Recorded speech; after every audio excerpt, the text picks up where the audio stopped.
উচ্চ হারে কর আরোপে সরকার উৎসাহিত নয়, তবে রাজস্ব আহরণে ভারসাম্য জরুরি। গবেষণা সংস্থা পিআরআই আয়োজিত বাংলাদেশের রাজস্ব আয়ের সামগ্রিক চিত্র পর্যালোচনা শীর্ষক অনুষ্ঠানে একথা জানান বক্তারা। বলেন, শুল্ক আহরণে রয়েছে নানা চ্যালেঞ্জ। সামনের দিনে শুল্ক নির্ধারণে ব্যবসায়ীদের মতামতের গুরুত্ব দেওয়ার কথাও উঠে আসে সেমিনারে। মোট দেশজ উৎপাদনের সাথে তাল মিলিয়ে রাজস্ব বাড়ছে না বাংলাদেশের।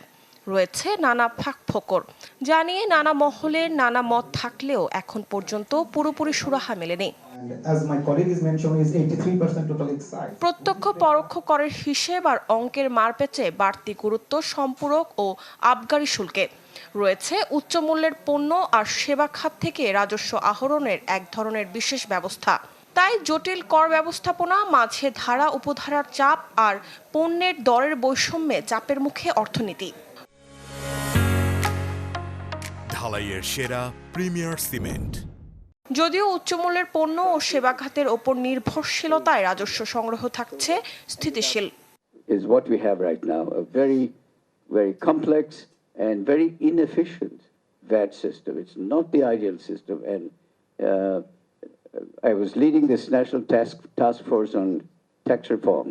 উচ্চ করের চাপ নিয়ে যখন ব্যবসায়ীদের অভিযোগ, তখন রাজস্ব আহরণের দিকে নজর বাড়ানোর তাগিদ এনবিআরের। দাবি, এ হারকে উৎসাহিত করছে না সংস্থাটি। আর কর ব্যবস্থাপনায় এনবিআর সঠিক পথে হাঁটছে বলেও মন্তব্য সংশ্লিষ্ট কর্তা ব্যক্তির। We are on a very low tax GDP ratio, below all the countries except Afghanistan and South Asia, and mostly all other countries in the world. We are not encouraging this anymore, but still, NBR needs money for the government to run. And for that, we can't eliminate all the taxes at the moment. Definitely, there was some problem. সারাক্ষণ আমরা যদি এক side দেখি, একটা one side is আমরা how we are acquiring the revenue, but এই revenue তো খরচ করা হবে পিপলের জন্য, তাই না? আগামীতে শুল্ক কমাতে বা বাড়াতে ব্যবসায়ীদের প্রস্তাব ও সমস্যার কথা মূল্যায়নের কথাও উঠে আসে আলোচনায়। মরিয়ম আজিজ মৌরিন, চ্যানেল 24, ঢাকা।